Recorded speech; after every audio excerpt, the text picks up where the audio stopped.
Yeah, no, it's.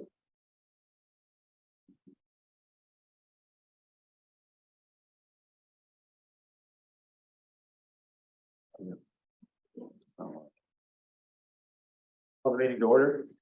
All right. Father, we're thankful for a beautiful day. Thankful for strength to do what you called us to do.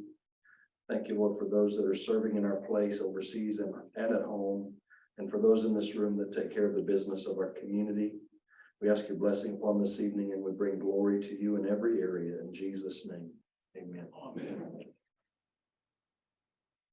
I pledge allegiance to the flag of the United States of America and to the republic one nation under God, indivisible, with liberty and justice. Are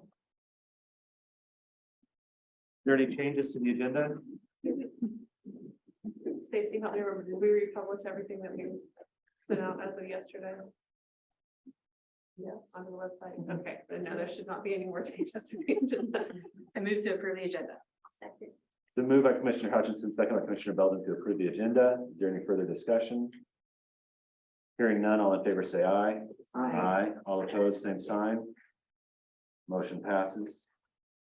Moving on to public comments. This is a time where citizens are encouraged to speak publicly. We request that you state your name and address, speak respectfully, and limit your comments to 3 minutes. Is there anyone in the public who would like to speak this time? Hearing none, seeing none. Moving on to proclamations, recognitions, presentations. The CDBG Youth Job Training Grant. Mayor and Commissioners, this is an opportunity that has arisen with, in partnership with the USB 333. We do see some value in applying for a CDBG grant with the school district and in conjunction with the college possibly as well, to offer up to another $100,000 available to help prepare our youth for job opportunities within our community. Everything from training to curriculum to even some supplies and some equipment and that sort of thing is eligible. There's a 25% local match. In visiting with Plymouth, there could be a good opportunity to use a portion of the school district's existing match and funds that they provide to the JAG program to take a good portion of that local match. Additionally, this past year, we did provide a set of brand new code books to the school's new building trades program, and so that could be used as a local match. We've talked about one opportunity, which would be to create an internship workshop, which would provide some additional skills to help people prepare for internships. Oh, there's Kim, perfect timing. In internships for high school students to be able to be more ready to provide value to the businesses with which they partner. So there might be some opportunity to use some match funding for that as well. There was some question early on when we first started talking about whether the city could apply for more than one CDBG program or grant at one time. Typically we can't, but this is through a different funding pool by which we could apply for more than one at one time. So that concern has been alleviated there. Again, we do see some value here in this.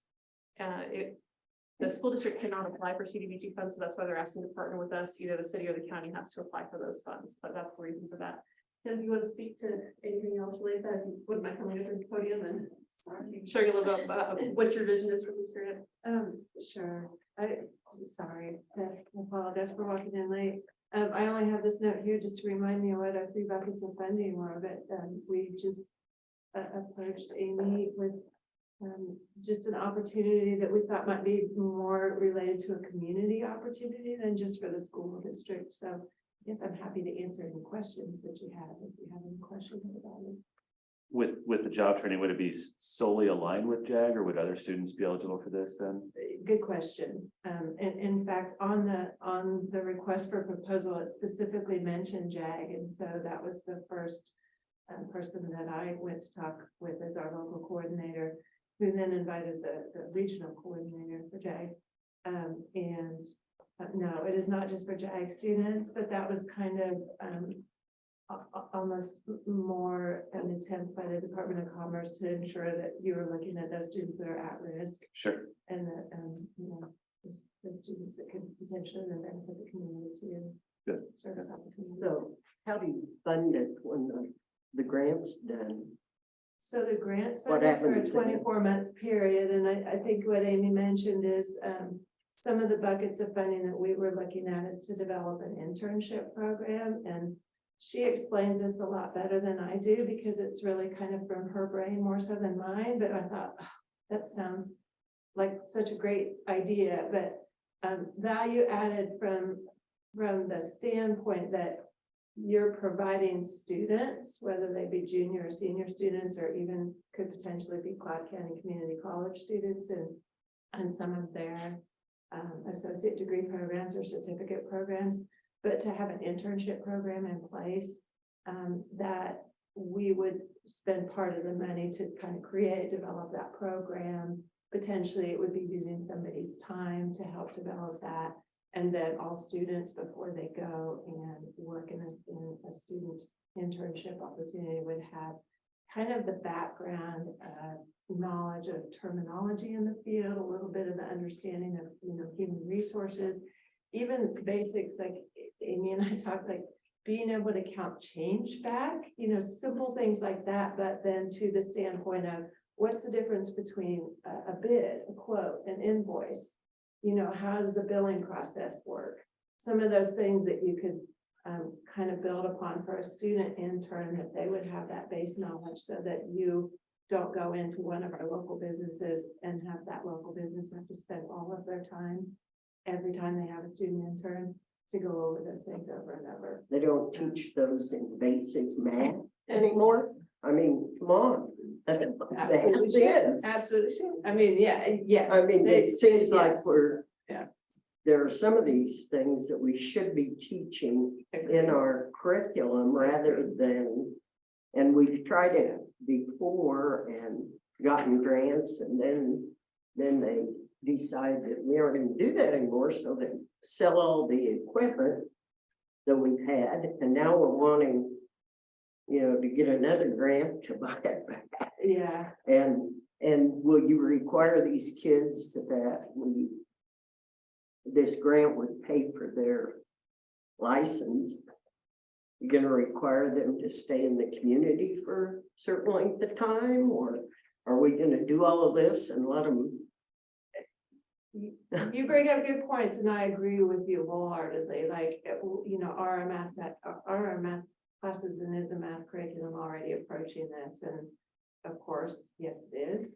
And then your other point of, we used to call it brain drain. I don't know what the new term is now, but are we educating students, our best and brightest in Concordia, who then leave Concordia and go to other areas? Amy and I talked about, not specific to this grant, but is there a way we can create some type of, a business loan program where students, participate in a certain occupation and then come back, but they are not reimbursed for those college credits until they come back and work in the local industry? And what I found from some of our conversations with Cloud County is that's in fact what there are a lot of programs that are already doing that. So to go back and answer your question about, what happens to the money once this grant goes, it's a 24-month period to create the kind of programming that works for our community. And that's where I think it's really important that we do work with our city, our, county commissioners, the community college, to put together a budget of those kind of ideas that's workable for us. And if that means we're not giving scholarships, but we're giving loan reimbursements, then I think that's definitely what we would want to put in our proposal. So you haven't actually done any. This is just the brainstorming stage. And as all requests for proposals come out, they usually come out in very quick fashion. Yep. And so this one's due May 15th, which doesn't give us a lot of time for planning. But what it does do is give us time to, put together kind of the basics for, as you said, do we go and buy equipment and resources and materials for things that, is just going to be spinning, or do we ensure that those things for those high demand, occupations that we have in our community, that we need in our community. So I agree with you. I mean, really, good points. And I think that's the reason that we reached out to the city was it's not just about the school district. It's not just about, what what the students are doing in those classrooms, but it's really about how can the school collaborate in a bigger and better way. I mean, you all know Brant's done a fabulous job of connecting with the community, you know, with the chatting and those kind of programs, but how can we expand on those kind of things?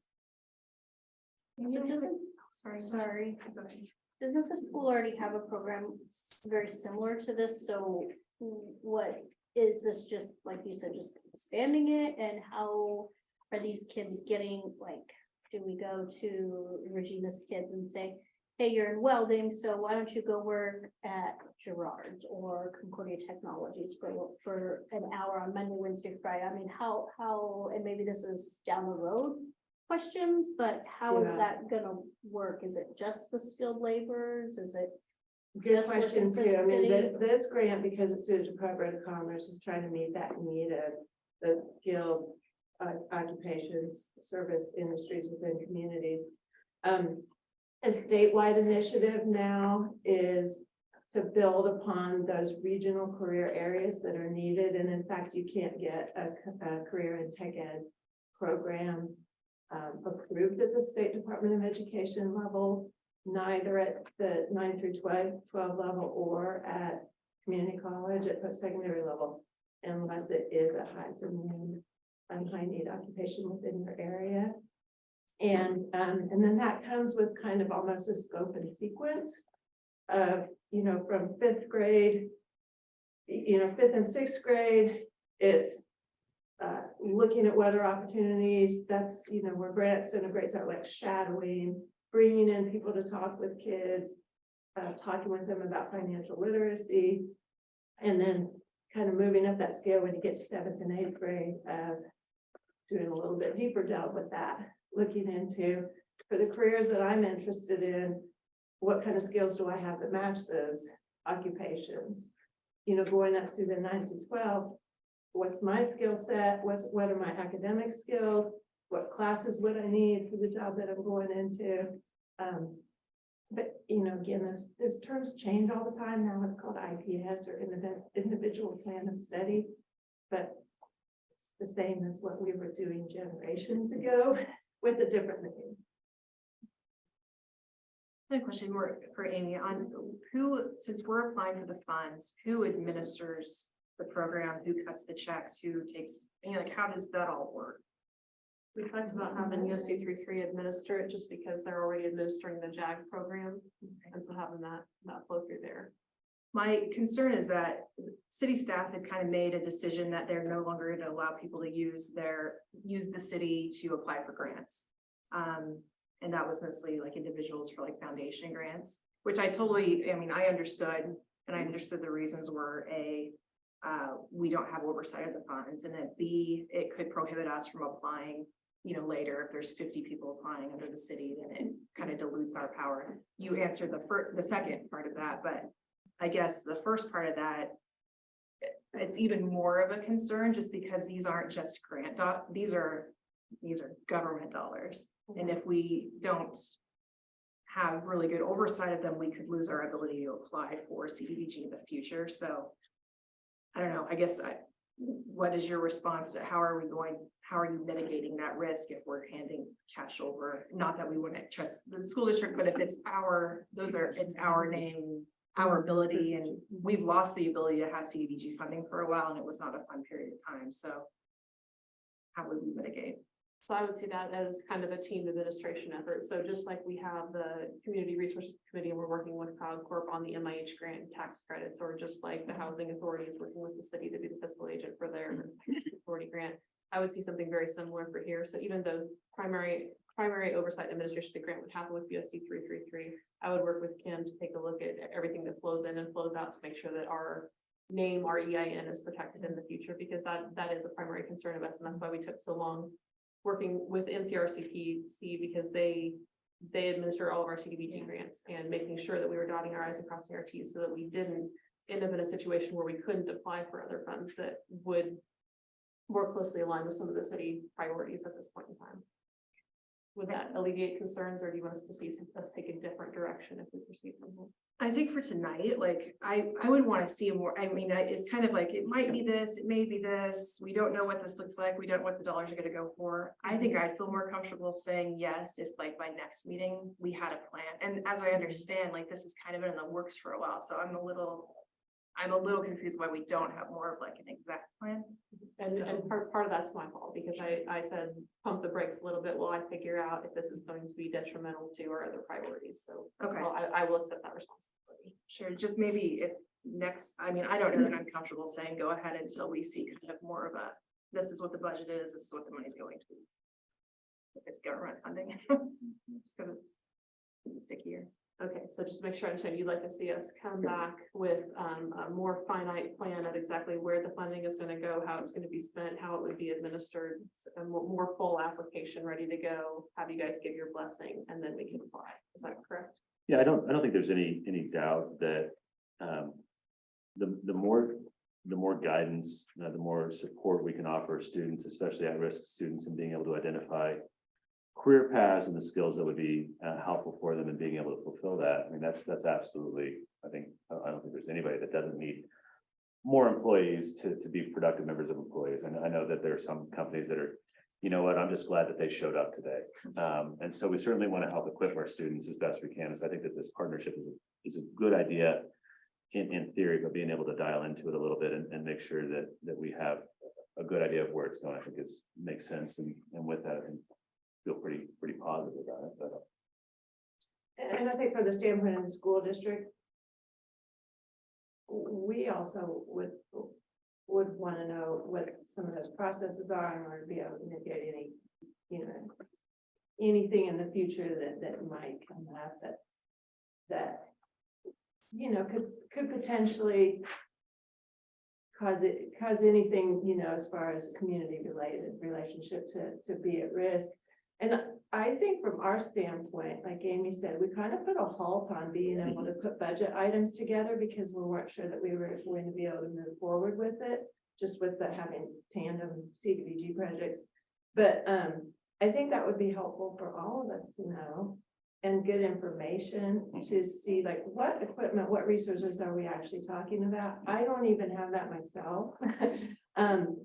Because I have the same questions that you do. Yeah. I haven't been in the community very long at all, but from conversations, it's like, well, if we had that 3 years ago, what was the reason that has changed or replaced? And I think we do need to make sure that we have a plan in place for just what industries are we looking at, and just how can those things really help the community, and then what equipment, what resources can we put in place that are specific to those things, and not just this very broad categories of any occupation that's high demand, Right.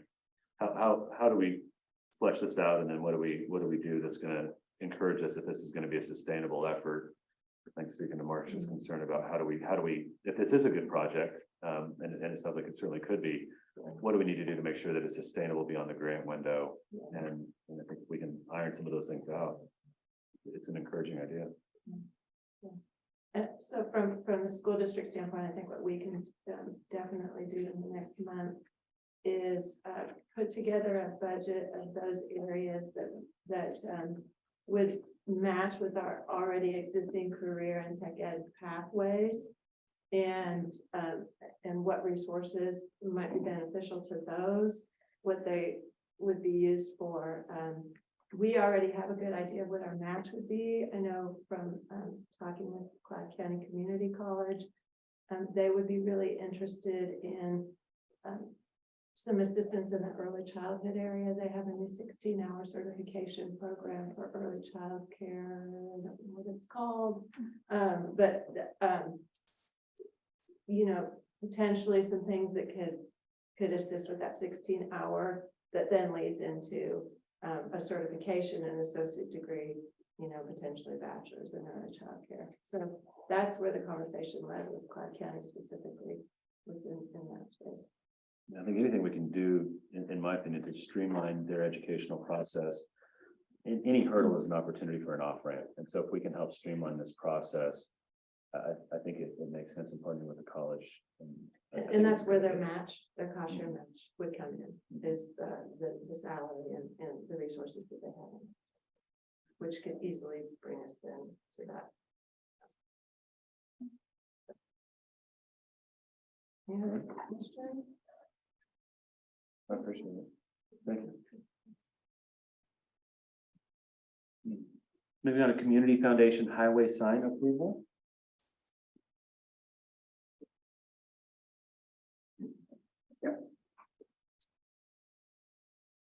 You get all three of us. Hi, I'm Brenda Gilliland with the Community Foundation, and I have Susie with us. I don't think she even needs to be introduced, and Tom, of course, too. What I'm presenting today was actually Tom's initial idea, and Tom, am I right, about 10 years ago? Yeah. When he kind of started thinking about this and did a little bit of preliminary work and then has revisited it lately. And I said that I would help to try and make it a reality. And what it is the governor's Hometown Heritage Act that recognizes communities that have a governor from their hometown that has served as governor. And we do. And that, of course, is Frank Carlson, which I'm sure you're aware of. Our library is named after him. Anybody know where his home was? 8th Street. Yes, on 8th Street. Yes, his home was on 8th Street. So what it is they we are choosing two places to put the signs, and that would be at the north and the south end on Highway 81. And those signs then are laid out by this act and designed and done and then actually made in the prison system. They make the signs, and then the Department of Transportation, for lack of a better word that I can't think of one, plants the signs for you. So as far as the project itself, and probably shouldn't even go there, but it sounds fairly cut and dried. I mean, they've done them in a lot of communities, so they know how it's supposed to work. So what's our duty? Our duty, of course, is to raise the funds. Even though they have this act that they passed, we still have to pay for it. So we're here to support that and do some work trying to raise funds to do that and to ask basically for your blessing for us to do it. And any cooperation, but hopefully, we really don't plan on asking for any money. We're asking several other places for money. If you read in the packet that I sent, the signs are going to look like this, only it's going to have the correct wording on it, but they'll be just like that. And then this is the, and those circles that I just showed, that's what will be in those circles. So that's what the signs will look like. And we were not able to nail them down as far as exactly where the signs will go, because I think they don't care to go out and do the engineering until they have money in hand, which kind of makes sense to me. So the best we could get is north of First Street and between Plum and Quail on the other end. What other facts did we know? Well, Frank Carlson was governor, the 18th governor from 47 to 50.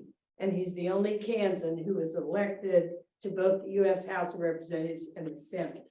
He also is unusual in that when he left Washington, DC, he chose to return to his home, which is Concordia.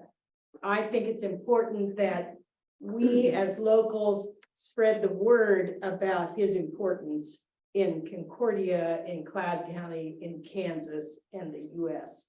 And as time goes by, it becomes less memorable. And putting the signs up is just one thing we can do to help that legacy remain, because it's a powerful legacy. The statute that's in your packet does reference a resolution that has to be adopted and passed. So tonight we wanted to gauge your interest in doing this. And if you're interested, then we would bring back a resolution at the next meeting to have you take action to adopt. KDOT requires that resolution to be submitted to them before they'll start work on it along with the proof of funding. Appreciate the work on it and your willingness to fundraise for it, and I'd be very supportive of it. So we'll plan to A come lot back of, then. lot of handshake. So we'll plan to come back to you then on April 5th and have a resolution. Perfect. Appreciate the you. legwork. Did Appreciate it you very ever much. get the actual cost? Well, is Daryl Gowalty, who's the representative at DOT, had an accident? Is that the story? Fell down some steps. I hope it was at work. He is the only guy in the world that administers his program. And when he's down, the whole thing stops. Everything's in. We know approximately his rough estimate, $28,000. You know, Frank Carlson was, there are two kinds of horses. There's a show horse and a work horse. And he was a work horse. And he did a lot of things that didn't go along with the nation. Important public policy and for the state and nation as a whole. Thank you for your time. You're remarkable. Thank you. Thank you.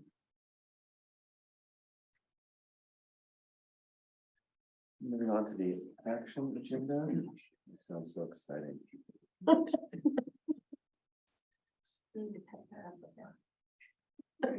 That was about it. The minutes of the March 1st, 2023 meeting. I moved to approve the minutes of the March 1st, 2023 meeting. So moved by Commissioner Wentz, second by Commissioner Jackson to approve the minutes of the March 1st, 2023 meeting. Is there any further discussion? Hearing none, all in favor say aye. Aye. All opposed, same sign. Motion passes. Moving on to appropriation ordinance number 5. I have a question. What's that question? Why do you, I thought when you did one call, they came out and marked your lines, and I noticed we had a check for Kansas one call. We have to pay every time someone calls in and requests a line. Even though we go out and do it, we have to pay for each one that comes in. So I don't remember how much it is per. You mean if I call and have them? And have our guys go out, we have to pay, yeah. So it's just best if we call you straight and you don't get charged. I don't think so. No, because you still, because that one call then also alerts the other utilities, so you really want to go ahead and call the other utilities. Is it per call or is it more of a subscription that we subscribe to that service so that it's available in our community? It's per call. It is per call. $7.50 or $5 or something. What was that? Oh, yeah, but It's good to know. Move to approve appropriation ordinance number 5. Second. Moved by Commissioner Hutchinson, second by Commissioner Wentz to approve appropriation ordinance number 5. Is there any further discussion? Hearing none, all in favor say aye. Aye. All opposed, same sign. Motion passes. Moving on to a development agreement with Cloud County Health Center. Mayor and Commissioners, Dave Gardis is here for the hospital as well, but we have a good problem that we can help them address. So Dave, do you want to share what your good Sure. problem is? So clearly with the construction of the new hospital, we designed 150 parking spots. At the old building, we had 176 and thought that was going to be plenty because of course we didn't fill up all of our parking spots at the old building. But with us being busier with a conference center in the basement or in the lower level and increased business, we have clearly figured out that we don't have enough parking. Great problem to have. Definitely not one that we maybe anticipated so quickly. But with that problem, we have to come up with a solution. And so the solution is to try to get additional parking for our staff and get them parked more out in the perimeter so that everything in that front lobby or that front parking area is 100% for patients. And so the plan is to, on our existing land that we currently have, we will be adding parking spots on the north, I would call it northwest corner Also the northeast corner with some additional striping.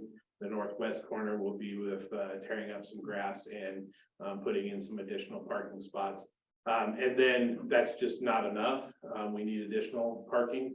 And so we would like to enter into a development agreement for lot 4, which we own the lot to the east of that between us and the Dollar Tree. And we would build that up, develop it, and put a parking lot over there with additional 35 parking spots. So in total, we'll add an additional 58 parking spots, which would take us up to 208.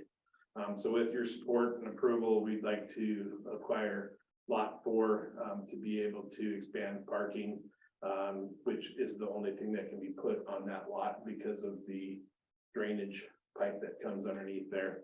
But we would like to acquire lot 4 in order to be able to build a parking lot.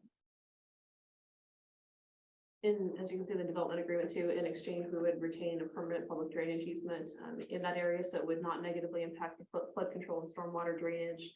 Additionally, you'll see in the second paragraph of that memo, there was a land park, College Drive Park land pricing policy established in 2017.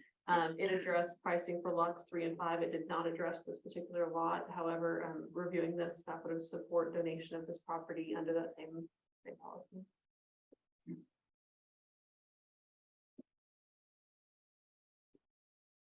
I would move to authorize the mayor to sign the development agreement with Cloud County Health Center Incorporated for development of lot 4, block A, College Drive Park as a new parking lot to support the new hospital and rural health. Okay. Moved by Commissioner Wentz, and second by Commissioner Belvin to authorize the mayor to sign the development agreement with Cloud County Health Center Incorporated for development of lot 4, block A, College Drive Park as a new parking lot to support the new hospital and rural health clinic. Is there any further discussion? All in favor say aye. Aye. All opposed? Abstain. I abstain. Motion passes. All right, moving on to acquisition of real estate, 830 West 11th Street. Mayor and Commissioners, this property at 830 West 11th Street is commonly referred, at least among our staff, as the former St. Mary's dormitory. It's located immediately west of the old hospital building. We've been in conversations with the property owners and the and the realtor representing that property have come to an agreement on a price that basically ends up being $55,000, but there are some back taxes owed. And so what we did is we agreed to a price of $52,710.12. And then what's non-traditional that the buyer would pay the back taxes. The intent behind that is to ensure that they're paid in a timely manner so that we can obtain clean title to that property in as quick of a manner as possible. At this point in time, we do not have in the budget to demolish that property, and that kind of goes back to the reference with the conversation on CDBG grants earlier. We have in the past obtained CDBG grants for demolition. Right, this year, the state of Kansas is not offering those grants for demolition only projects. They're only offering them in conjunction with housing rehab, which may not require additional investment in housing properties in that area. May or may not limit them to low to moderate income, and may or may not prevent us from redevelopment within 5 years. So at this point in time, I can't recommend going for a CDBG grant to help tear down this building, but I would recommend that, provided that you approve this purchase of this property tonight, looking at budgeting for the demolition of that structure as we work to FY24 funding. So it wouldn't be tore down with the hospital. We don't have it in the budget right now. If you wanted it done, that would need to be taken from reserves, and I would recommend us possibly look at a study session in comparison with some of the other commitments that we already have going on. We have several other large grants that are going to function as reimbursement grants for which we're the fiscal agent for, and I want to make sure that we're protecting that reserve amount as we go through those reimbursement cycles coming up in the near future. What we can do, again, provided that you approve this purchase tonight, is we can incorporate it into the plat of the St. Joseph subdivision, and we can proceed with rezoning of the property so that it's prepared at the time that we're ready to do demolitions and prepared for reconstruction at that time. So other than being unsightly for a bit longer, we'll secure the property and allow it to be. Repurposed for housing, yes. Would it save much to try to? If it's torn down at the same time that the hospital is, there's an opportunity that we could use if the commission would allow us to forgo bidding requirements and use the hospital's contractor, we could save some mobilization costs. Which is mobilizations for projects we've seen anywhere from $10,000 to $30,000 depending on the size of the.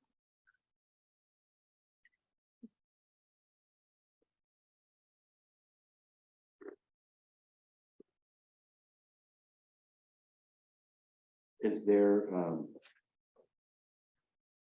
my understanding though, that however we go about bringing it down, whether we, that wouldn't prohibit us from being able to acquire the real estate. And then there may be a study session in the near future, we can go about, when do we do it? Do we do it sooner or later? What are the pros and cons of that? But a more timely nature is securing the property, executing the contract, moving forward, right? Yes, if we secure the property. Based on this agreement that's presented today, this is based on the March 31st closing date, and so. If we chose to delay purchase of the property, some adjustment to the taxes owed would be necessary. Securing the property now allows us to incorporate it into the plating process for the St. Joseph property, which is currently underway. If we delay purchase, we may not be able to include it as easily in that plating process, or that plating process would be delayed, which may impact the rest of our housing project in that area.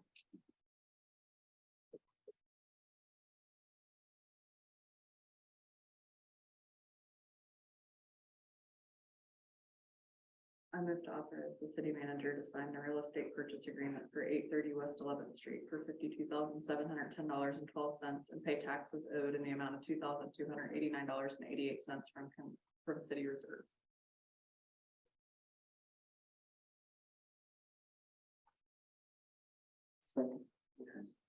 So moved by Commissioner Jackson, second by Commissioner Wentz to authorize the city manager to sign the real estate purchase agreement for 830 West 11th Street for $52,710.12 and pay taxes owed in the amount of $2,289.88 from city reserves. Is there any further discussion?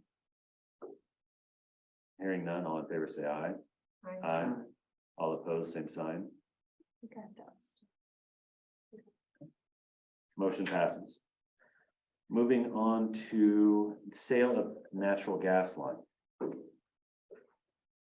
And commissioners, the city installed a small leg of a natural gas line to serve the North Development Industrial Park back in 2013. As we worked our way through the extreme cold weather event in February 21, and then taking into consideration some of the requirements of us for maintaining that gas line, and then working through adding users onto that gas line with an additional fee that we contract out some of that maintenance for. It's become apparent that that's not a very profitable investment for the city to be involved in. We've actually had some companies that are located up in the north that say that additional cost, that additional fee that we pay to USDI to help maintain that property is what's causing them to choose propane over natural gas. The whole reason that we put that line out there was to incentivize development in that area. So that part isn't really working in our favor. We are making approximately $1,300 annually, which isn't much of a profit for considering the extra training that all of Jeremy's guys have to go through every single year to make sure that they can go out there and say, yes, we have a problem, let's call USDI, but to make sure that they know kind of what needs to be done, even if they're not completely certified to be able to do it, because we don't have the tools and equipment and we don't do it all the time.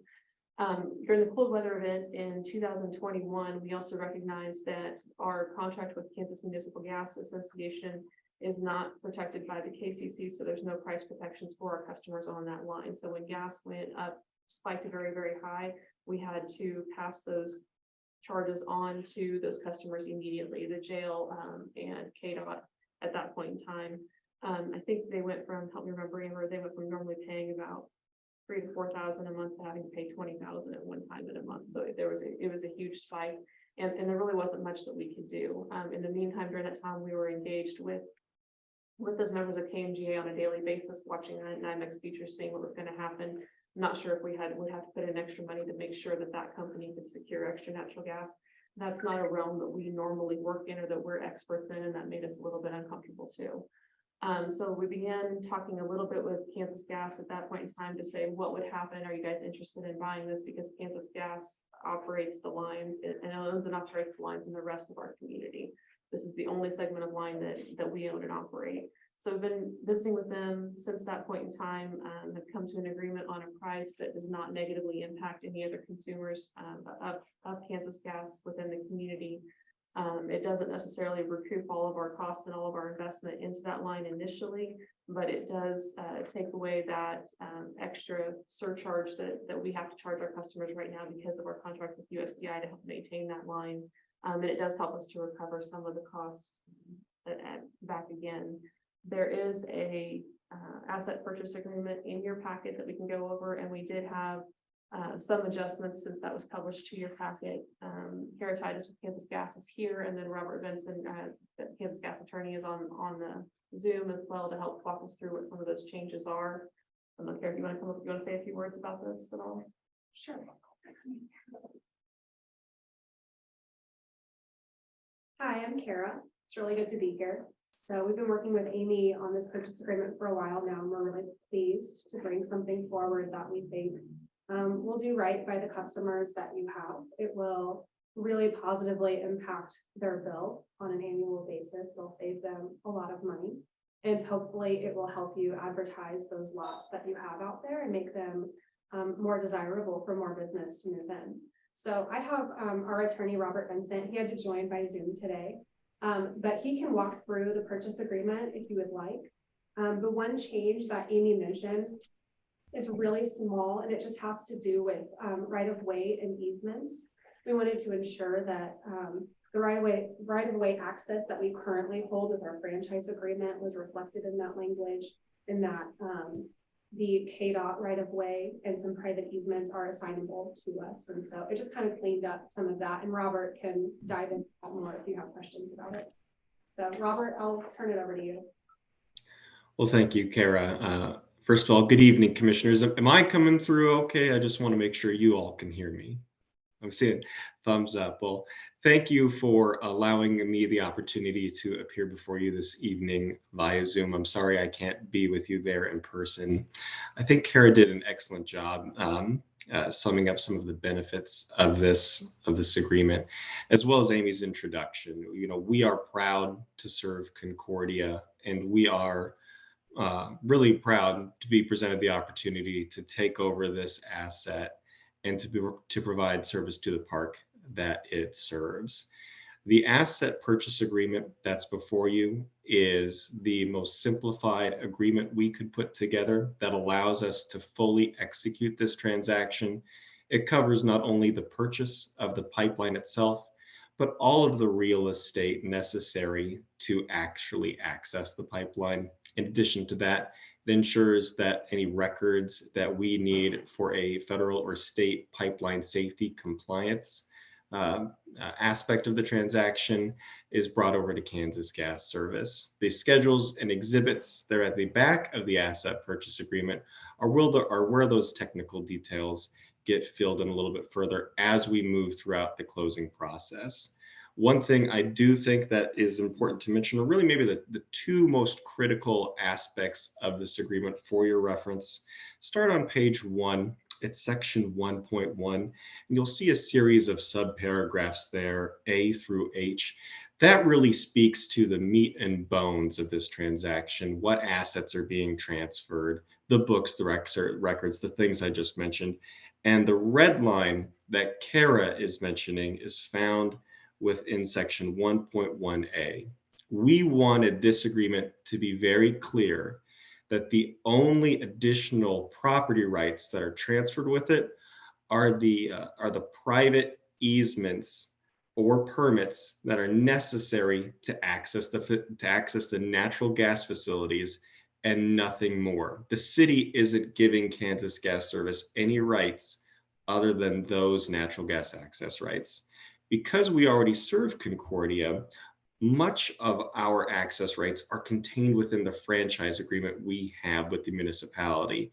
So we don't need to examine private easements that the city may have with specific landowners. If it's a public right of way and it's covered in our franchise agreement, it's baked into this agreement. And that's what helps simplifies it.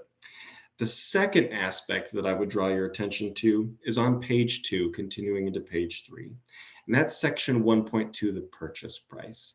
Yes, it speaks to the $11,000 sum that Kansas Gas Service will pay up front. We recognize the investment that the city made in this asset, and we want to be able to offer an opportunity for the city to continue to recover its investment in it.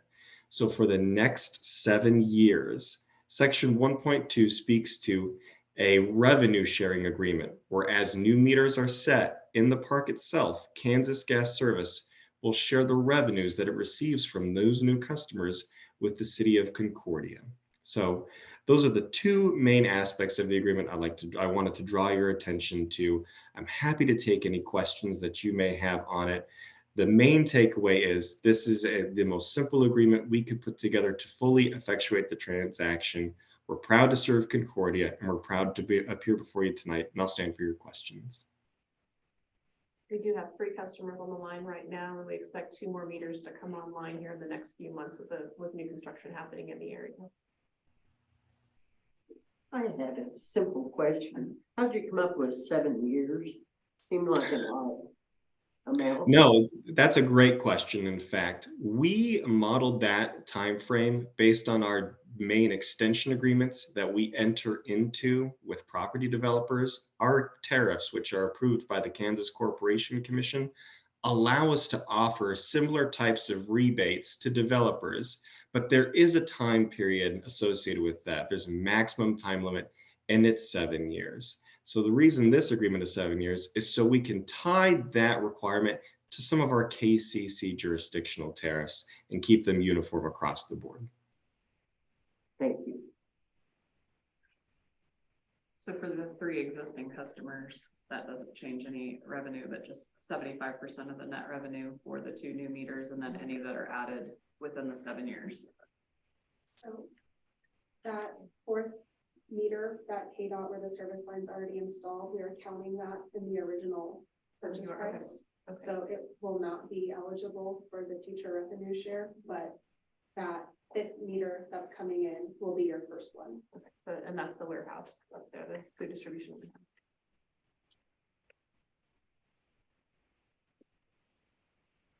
Other questions? We need to authorize the city manager to sign the asset purchase agreement with One Gas Inc., the sale of the natural gas pipeline serving the north development. Second. So moved by Commissioner Hutchinson, second by Commissioner Wentz to authorize the city manager to sign the asset purchase agreement with One Gas Inc. for the sale of the natural gas pipeline serving the north development. Is there any further discussion? Any other questions? I do want to clarify just the transition because of the contract renewal. That is that we're working in partnership with that, and there's no additional expenses to. Correct. So we have a contract with USDI for maintenance and operations, and we have a contract with KMGA for gas purchase. Both of them require 60-day notification. If we're to terminate the contract, there's no penalties within that 60 days. So this closing is based on care. Help me. What are we doing in closing here? Sorry. So we thought it might be helpful to have a little bit of an overlap period between USDI terminating and us coming on. So that way, if we have any questions, we can go straight to your contractor who's been maintaining the line and get with them while they are still available to the city. So we're looking at setting the closing date within 30 to 45 days, but that contract with USDI wouldn't end for another 60. So there's a little bit of overlap there. Additionally, KMGA prefers notice by May 1st of every year, and that way they won't plan on our gas consumption as they plan their annual purchases. So we're well within timeframes to let them know the penalty. Any other questions? All in favor, say aye. Aye. All opposed, same sign. Motion passes. Appreciate your participation. Thank you for being here. Thank you. Thank you. Moving on to consultant selection for floodplain, LMR. Bruno didn't make it back. Bruno went home today, so. Sorry, you guys have heard me talk a lot. Mayor and Commissioners, this is a project that was planned as part of our capital improvement plan here during FY 22-23. If you'll recall, we had a grant with the Kansas Department of Ag, Division of Water Resources, and they performed a technical assistance project for us that studied our floodplain using LiDAR mapping. So it's a next step technology compared to what we had when the FEMA firm maps went into place in 2014. What that modeling showed us, they took into consideration the 21st Street Dam, which was not taken into consideration with the FEMA floodplain maps. They also took into consideration our underground storm sewer system. With that, they realized that we had additional holding capacity within the city, and therefore it appears that up to 200 structures that are currently in the map floodplain could come out if we're to revise our floodplain maps with FEMA. We felt that that was a significant enough project that we needed to ask your permission to move forward with that. So you authorized that, told us to move forward last summer when we reviewed that study. We got around to that finally here this spring, and we asked for consulting services because as we reviewed the FEMA documents, we have to have a licensed engineer in the state of Kansas apply for that letter of map revision or LOMR application. So we sent out requests for proposals. As you can see in the memo, proposals were solicited from Benish, Campbell & Johnson, Earls Engineering, PEC, Schwab Eaton, RMA, and we advertised in the Blade and put it on our website. We received proposals back from Benish and PEC, both firms who we have active current projects and have worked with in the past. Benish, Brad Waller's here today. They're our airport planning consultants, and PEC is currently and has worked with us on the wastewater treatment plant improvements. So we have experience with both firms. We did put together a committee, did a weighted rubric score based on 6 different criteria. Both companies scored the same score, so that made it a little bit more difficult. Benish's price came in a little bit higher than PEC's unless we end up having to use the caveats, and then that flips upside down, depending on what PEC needs to download the models. We included 10 elevation certificates in this study. And so elevation certificates, typically if there's somebody that's on the fringe of the floodplain, or they think that they're actually out, but they're shown as in, we'll have them go get an elevation certificate from a licensed professional surveyor, turn the form into FEMA and prove that they're either in or out. And we've had a lot of structures in Concordia that have actually gotten out of the floodplain by proving that they're higher than what the firm maps actually show. So, we said we expect that even after a couple hundred of these come out, there might be some that still show that they're in, but we have a feeling that they might be out. So we asked each consultant to include a price for another 10 to see if we can get as many out as possible. As you can see, the price that Benish quoted for those 10 elevation certificates is about half the price of what PEC's was. And then if we need additional ones, Benish's price is about a third. Benish is partnering with Campbell & Johnson for the surveying services, which we feel is important to keep that local as well. And like I said, I know that the base fee is a little bit higher with Benish, but I know Bruno and I talked extensively about it. We have a comfort level with Benish